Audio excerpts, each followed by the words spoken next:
হচ্ছে হাওড়া থেকে মথুরা চম্বল এক্সপ্রেস।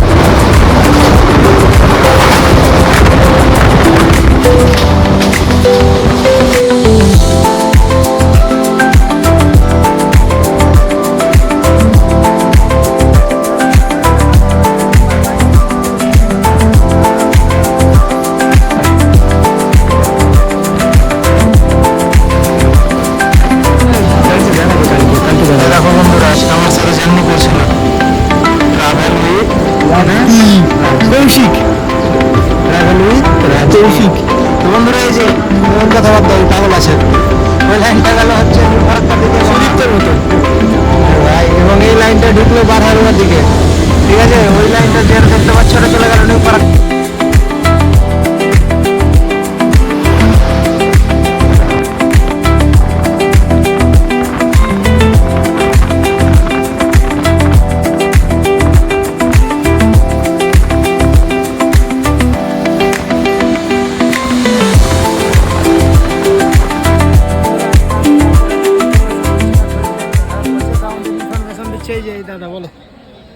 রামপুরহাট সম্বন্ধে বলতে গেলে রামপুরহাট হচ্ছে বীরভূম জেলার তৃতীয় বৃহত্তম শহর।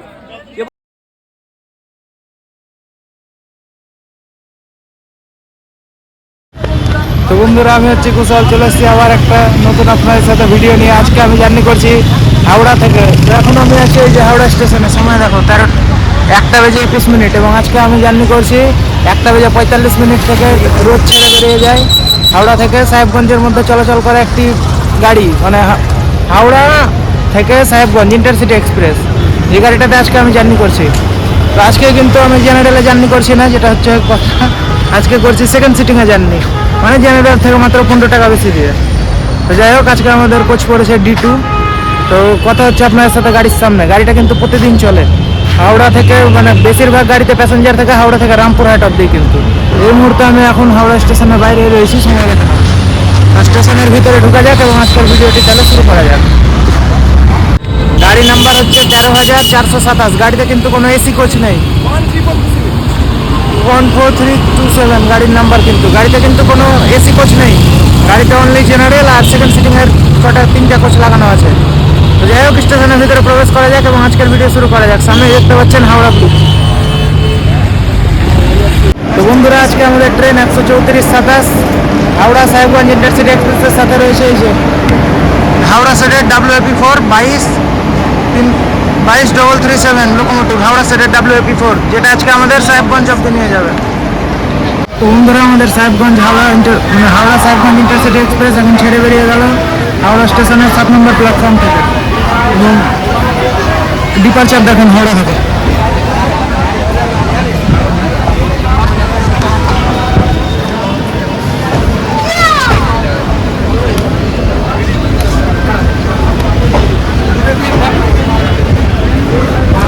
সামনে দাঁড়িয়ে রয়েছে মালদা হাওড়া ইন্টারসিটি এক্সপ্রেস ভায়া আজিমগঞ্জ। এই যে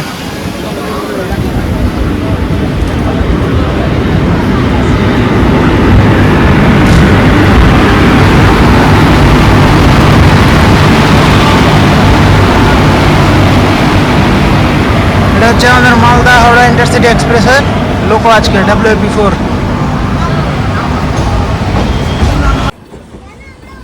হাওড়া মথুরা আগ্রা চম্বল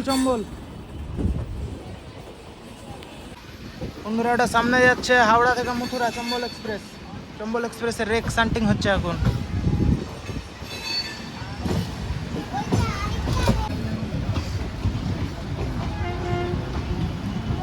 এটা হচ্ছে হাওড়া আজিমগঞ্জ কবিগুরু এক্সপ্রেস।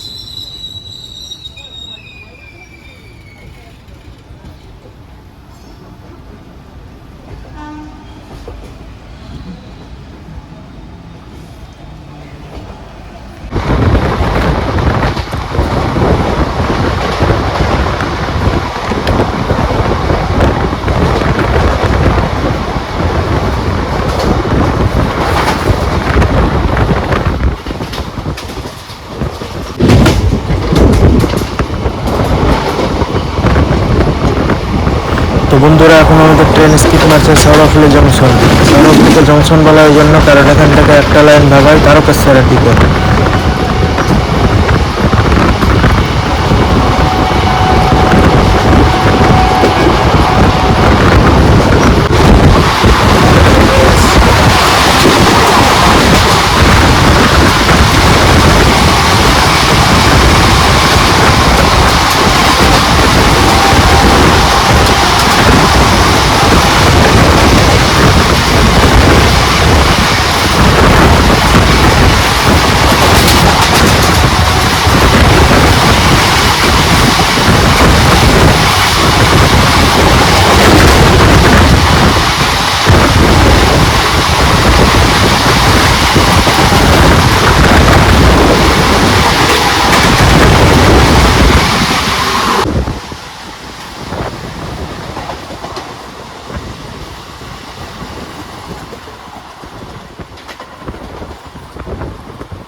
আমার একটা জিনিস দেখে খুব হাসি লাগছে, এখনো ব্যান্ডেল লোকালের সাথে রেস হয়েই যাচ্ছে। রাধিকাপুর হাওড়া কুলিক এক্সপ্রেস।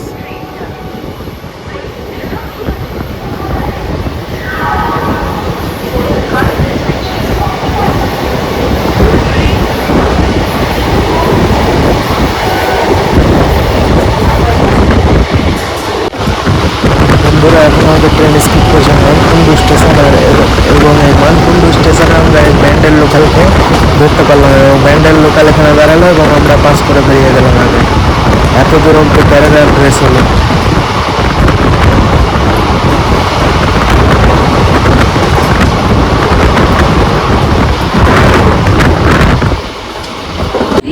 বন্ধুরা আমাদের গাড়ি সাহেবগঞ্জ হাওড়া ইন্টারসিটি এক্সপ্রেস পৌঁছে গেল। তার যাত্রাপথের প্রথম station Bandel junction. Bandel station code BDC। গাড়ি এখানে আসার কথা ছিল 2টা বেজে 25 মিনিটে, কিন্তু গাড়ি আসছে 2টা বেজে 38 মিনিটে, কিছুক্ষণ লেট রয়েছে। তো ব্যান্ডেলকে জংশন বলা এই জন্য কারণ এখান থেকে একটা লাইন ভাগ হয় নৈহাটির জন্য, এবং আরেকটা লাইন যেটা লাইনে আমরা যাবো বর্ধমানের দিকে, এবং আরেকটা লাইন যাবে এখান থেকে নবদ্বীপ ধাম, কাটোয়া হয়ে নিউ ফারাক্কার দিকে।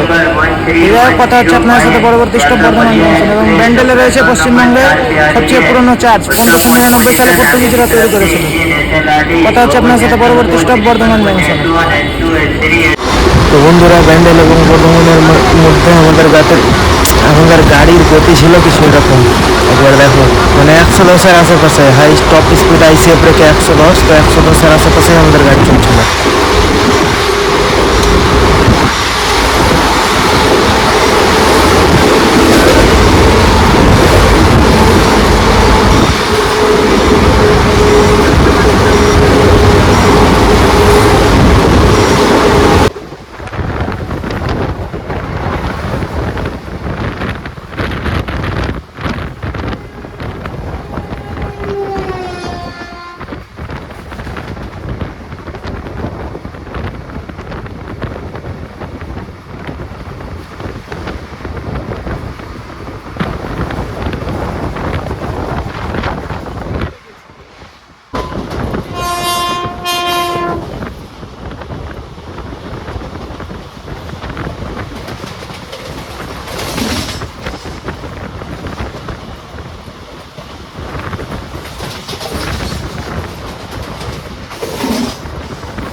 বন্ধুরা আমাদের গাড়ি নির্ধারিত সময় থেকে প্রায় 10 মিনিট আগে পৌঁছে গেছে। তার যাত্রাপথের অন্যতম একটা গুরুত্বপূর্ণ স্টেশন বর্ধমান জংশন।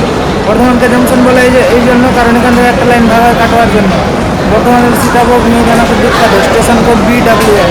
গাড়ি কিন্তু এখানে 10 মিনিট বিফোর ঢুকেছে। কথা হচ্ছে আপনার সাথে পরবর্তী স্টপ বোলপুর শান্তিনিকেতন।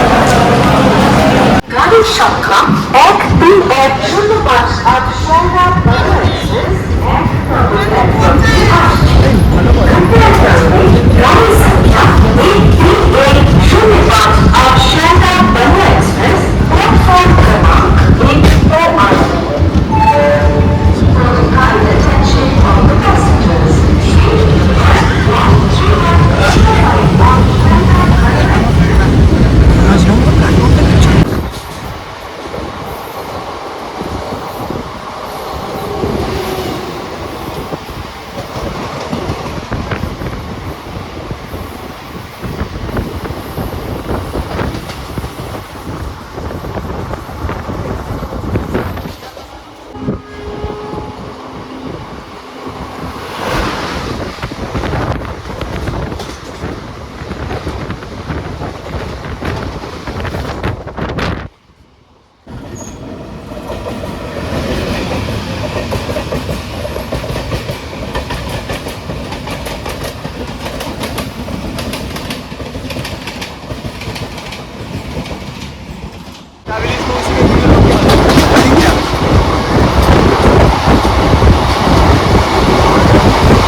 বন্ধুরা গাড়ি এখন আমাদের ঢুকছে Bolpur Santiniketan station, station code BPC. বোলপুরে হচ্ছে বিশ্বভারতী বিশ্ববিদ্যালয় রয়েছে, যেটি হচ্ছে রবীন্দ্রনাথ তৈরি করেছিল এবং এখানকার সোনাঝুরির হাট খুব বিখ্যাত। এবং বোলপুরে ঘোরার মতো অনেক কিছুই রয়েছে, আপনারা চাইলে একবার বোলপুর ঘুরে দেখতে পারেন। তো আমি ইনফরমেশন এখানে বন্ধুরা ট্রেন এখন আমাদের স্কিপ মারছে আহমেদপুর জংশন। আহমেদপুরকে জংশন বলা এই জন্য কারণ এখান থেকে একটা লাইন ভাগ হয় কাটোয়ার জন্য।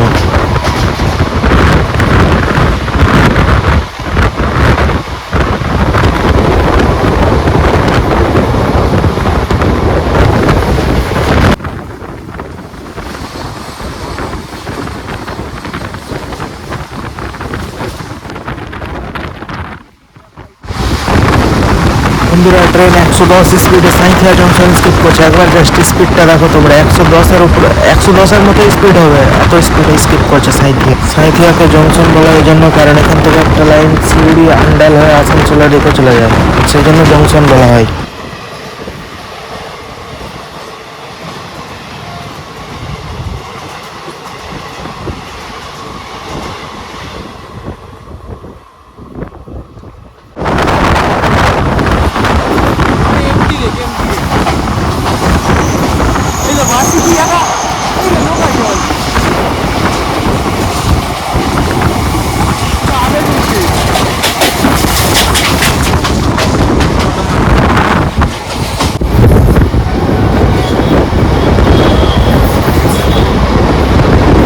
ট্রেন এখন ঢুকছে আমাদের বন্ধুরা রামপুরহাট জংশন।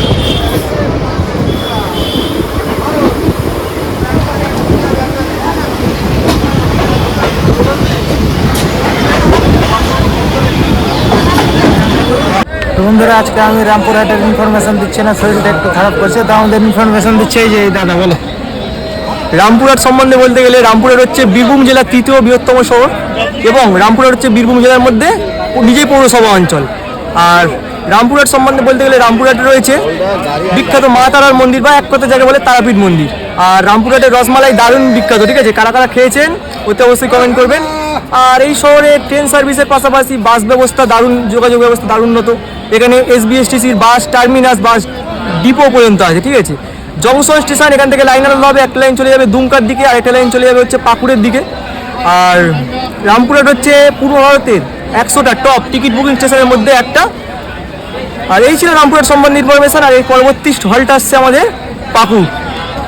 তো বন্ধুরা শুনলেনি, রাজদীপ দা আজকে আমাদেরকে ইনফরমেশন দিল রামপুরহাটের। তো আরেকটা কথা যেটা বলতে ভুলে গেল, এটা কিন্তু বীরভূম জেলার মধ্যে পড়বে, স্টেশন কোড RPH। ভাই আপনি করি না ভাই, তো প্যাসেঞ্জার বাঁধিয়ে রাখা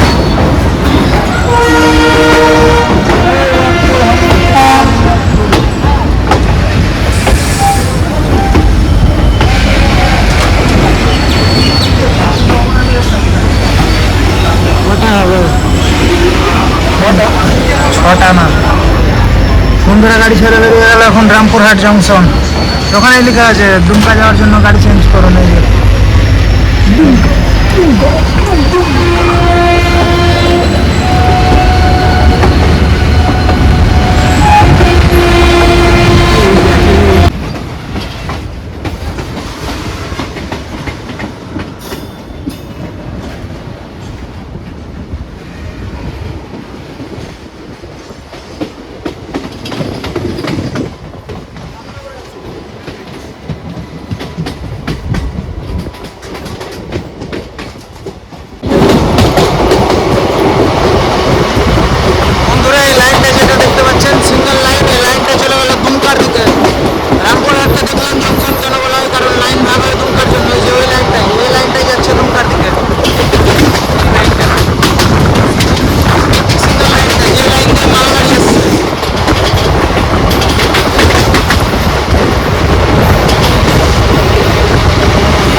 বন্দে ভারত এক্সপ্রেস।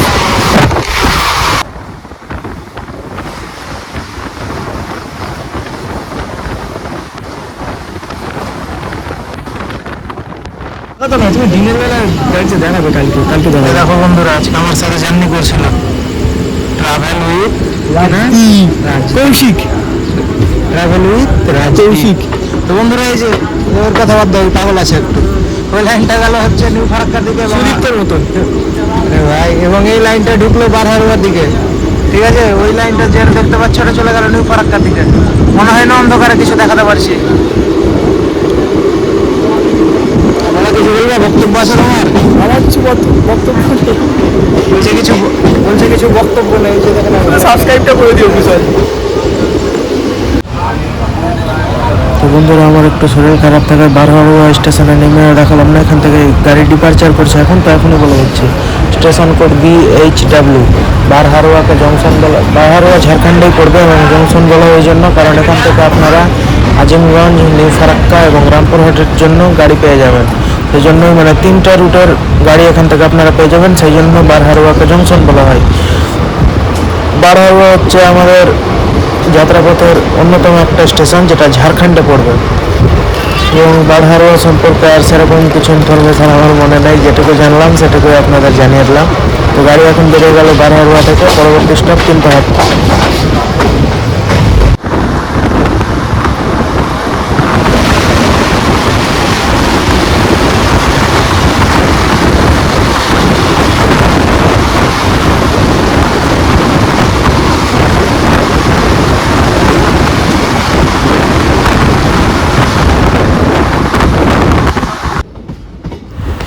তো বন্ধুরা, এখন আমাদের গাড়ি ঢুকছে Tinpahar junction, station code TPH। তিনপাহাড়কে জংশন বলা এই জন্য কারণ এখান থেকে একটা লাইন ভাবে রাজমহলের জন্য। এটা হচ্ছে কিন্তু একবারে সবচেয়ে ছোট রুট, মানে 11 কিলোমিটার, যেটা প্যাসেঞ্জার ট্রেন চলে মাত্র 4 কোচ নিয়ে।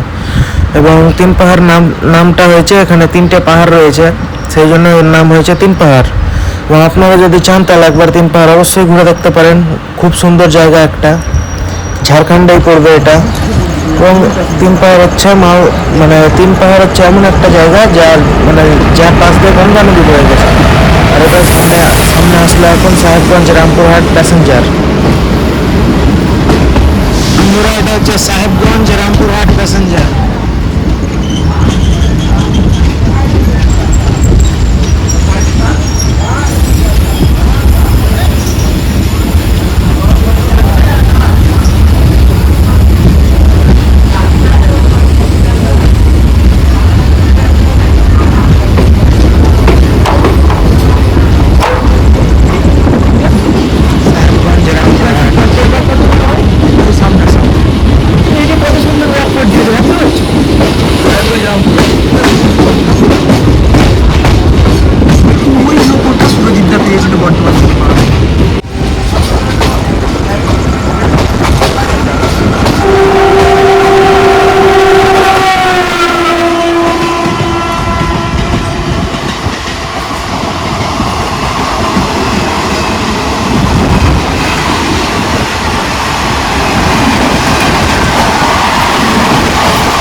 বন্ধুরা, এখন আমরা পৌঁছে গেলাম আমাদের যাত্রাপথের শেষ স্টেশন সাহেবগঞ্জ, যেটি ঝাড়খণ্ডে অবস্থিত। তো বন্ধুরা, নির্ধারিত সময় থেকে প্রায় 10 মিনিট দেরি করে আমাদের train Sahebganj Howrah intercity express পৌঁছে গেছে তার শেষ স্টপেজ সাহেবগঞ্জ।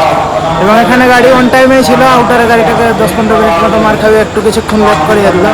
যাই হোক, জার্নি এক্সপিরিয়েন্স মোটামুটি ভালোই ছিল। তো ভিড় যদি গাড়ির কথা বলা হয় তো সেকেন্ড সিটিং জেনারেল সব একই, রামপুরহাটের পর গাড়ি খালি হয়। তো সাহেবগঞ্জ স্টেশন কোড SBG, রাজ্য ঝাড়খণ্ডে পড়বে। এবং সাহেবগঞ্জ হচ্ছে ঝাড়খণ্ডের মধ্যে নিজে একটা জেলা, এবং এটা হচ্ছে এমন একটা জেলা যার পাশ দিয়ে গঙ্গা নদী বয়ে গেছে। যাই হোক, আজকের ভিডিও এই পর্যন্ত, আবার দেখা হবে কোনো একটা নতুন ভিডিওতে।